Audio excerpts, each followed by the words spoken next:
Hey guys, welcome back to Simply Swider, your #1 appliance troubleshooting channel. Today, we'll be taking a deep dive into the world of Whirlpool washers. Even with its awesome reputation and being a well-known brand, your Whirlpool washer is likely to face a few glitches now and then. Trust me, we've all been there. Nothing messes up a day faster than a busted washer. But don't worry, that's why I'm here. Today, I'll walk you through 7 common problems that Whirlpool washers typically experience. I'll also tell you the remedies you'll need to get your washer back to its prime working condition. Let's get started.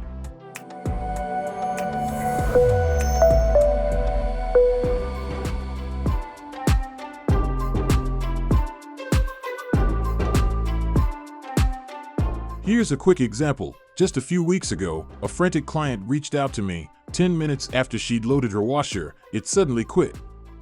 Even worse, nothing she tried could make it power back up again. So I gathered my tools and ran over to see what the problem was, and this is what I found.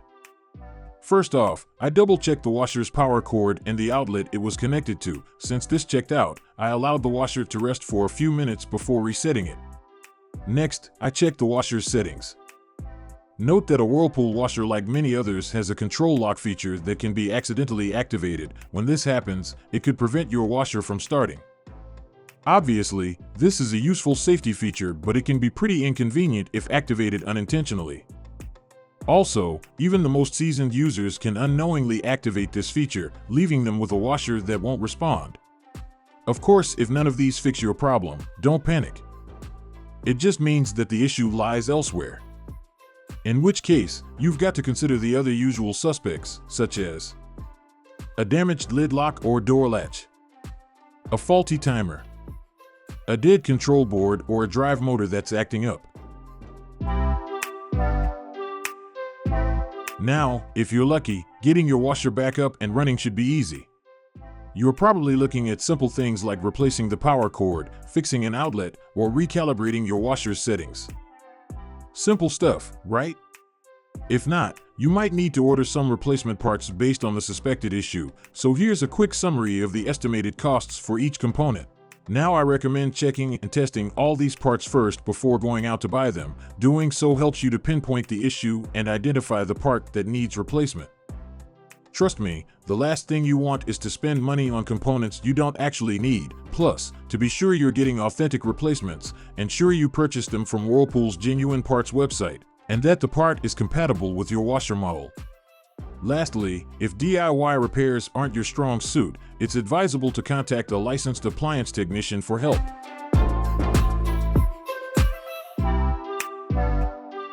Let's face it, having a Whirlpool washer that won't spin is a nightmare. If you ask me, it's messy and exhausting work to say the least. Funny story, James, a close friend and fellow repairman from Mr. Appliance Repair, sent me this pic of him fighting his way through a similar issue. Yes, it's as bad as it looks in some cases. For James, the washer kept doing its thing and agitated the clothes just fine. But when it was time to spin them dry, it went, "Nope, not today, sir." So, what could be the problem here? First, don't tamper with anything. Instead, dive into the service diagnostics mode to see if your appliance has registered a problem. That's because most modern washers are designed to pinpoint faults as soon as they pop up. For this step, you'll need to pull out the nifty tech sheet or user manual that comes with every Whirlpool washer. It'll guide you through the process with ease. Once you've got that going, check out the error codes on your display panel. That's your washer's way of saying, "Hey, here's where I think the fault lies." Anyway, based on experience, a Whirlpool washer won't spin if it has any of the following issues. A faulty clutch assembly. When the washer is overloaded. The power supply has a problem. The shift actuator is throwing a fit. A worn-out drive belt. Issues with the drainage system. Cam or gear case problems. A damaged lid or door lock latch. A faulty drive motor. And sometimes simple mistakes like picking the wrong cycle setting. Yep, it happens. Figuring out what's up is the first thing to tackle when your washer's not spinning. Once you've nailed the issue, it's time to find the best and correct replacement parts for your model. Here are the typical price ranges you'll come across. But hey, don't forget the golden rule. Before you dive into any repair work that involves disassembly, ensure you disconnect your washer's power supply first. The last thing you'd want is to get electrocuted.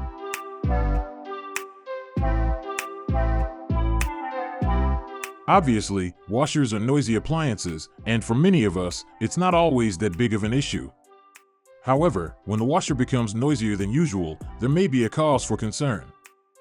A few weeks ago, I got called in to fix a client's washer. And I swear I could hear the poor thing wailing from the driveway. Got me worried about what monster I was about to face. A noisy Whirlpool washer can be attributed to various factors.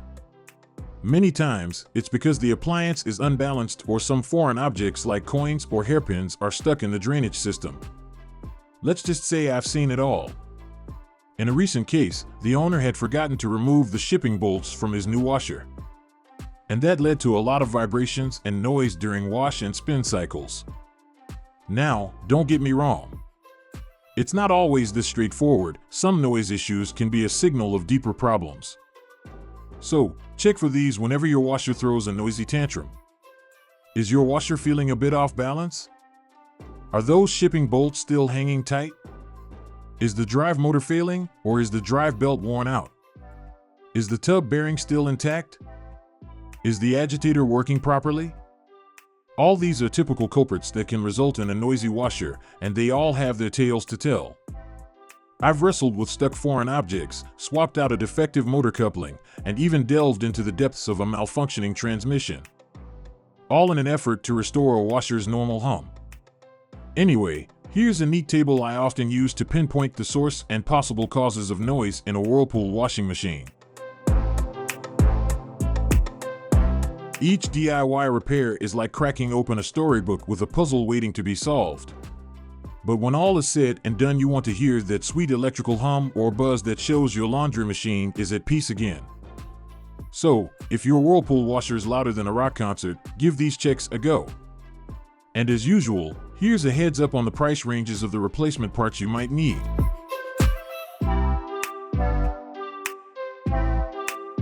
Let me ask, what's your biggest nightmare when it comes to owning a washing machine? For me, it's when it starts leaking. That's because a lot can go wrong. From flooding your laundry room to getting water damage on other items. I've gotten so many calls from frustrated homeowners because of this issue. And that's why I always recommend tending to leaks as soon as they pop up. Now, let's dive into the nitty-gritty of some real mischief makers I've crossed paths with during my repair escapades. See this? It's a clogged drain filter, one of the most common causes of a leaking Whirlpool washer. In fact, based on all washer leak repairs I've ever done, more than 80% of the time the fault has been in the appliance's drainage system. Aside from the filter, other common culprits include a clogged, loose, or punctured drain hose, a damaged drain pump, a faulty check valve, or a loose drain port connection. If the issue isn't drainage related, then you're probably looking at worn out door seals or a puncture on the outer tub. For example, in this client's case, her leaky washer problem was caused by a damaged outer washer tub. Here's a picture of what the tub looked like. Besides these typical troublemakers, sometimes the leak could be because of a faulty washer pressure switch or a clogged water inlet valve. Now here's a pro tip: if the leaking occurred while you were away, you should try running a test cycle just to see how it's happening. That's because in order to fix a leaking Whirlpool washer, you must first identify the source. Once you do, here's a breakdown of the typical prices of replacement parts you'll likely need. And remember, don't sweat it. If this is beginning to sound like a mountain of trouble, there's no shame in calling in the pros. We're always ready to step in and help keep your laundry room's floor safe and dry. Sure, it might cost a bit, but for peace of mind and dry floor, that's priceless, right?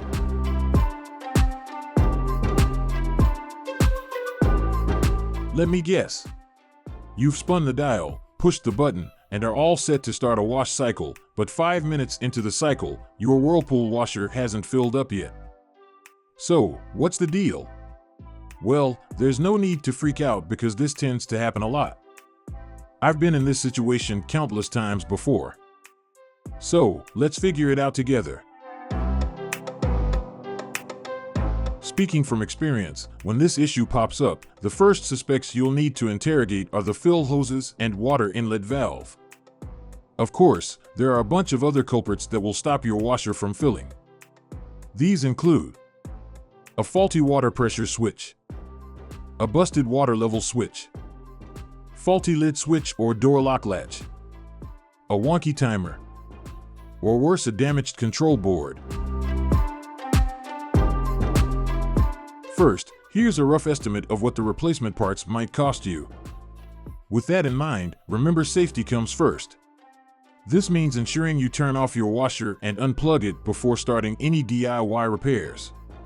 Once that's done, here's a step-by-step process on what you should do. I like to call it the fault elimination method. First, grab your trusty flathead screwdriver or putty knife and pry the back panel off.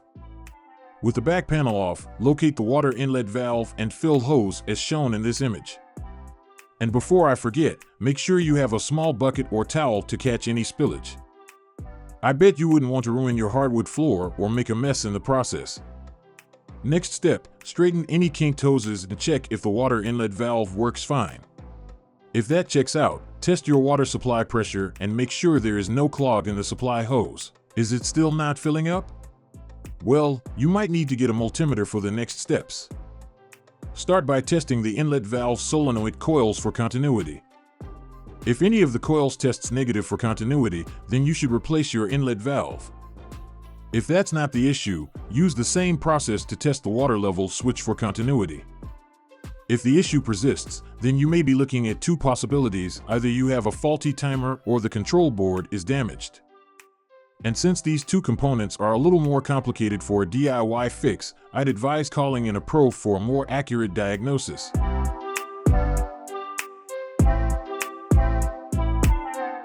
Let's move on to another head scratcher: finding standing water in the tub after a cycle. It goes without saying this is not supposed to happen. So, here's how to troubleshoot a problem with your Whirlpool washer's drainage system. On the upside, identifying your washer's drainage issue should be quite easy.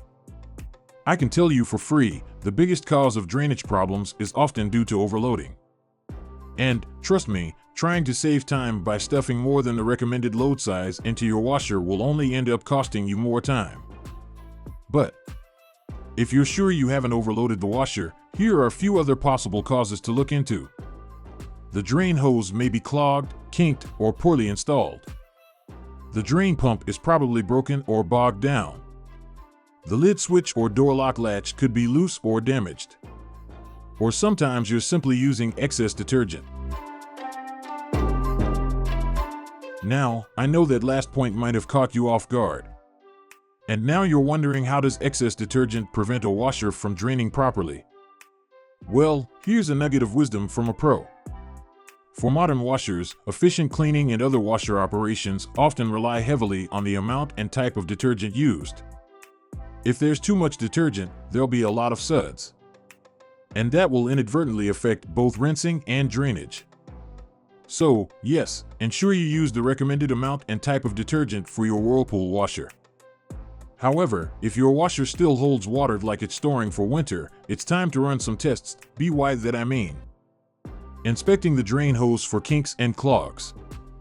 Inspecting the drain pump for damages and clogging. Testing the lid switch and door latch for continuity and loose connections. If any of the components mentioned above is defective, a replacement will be necessary. Here's a breakdown of the costs you should expect. And remember, don't be afraid to call for backup. Any seasoned technician will make quick work of this issue.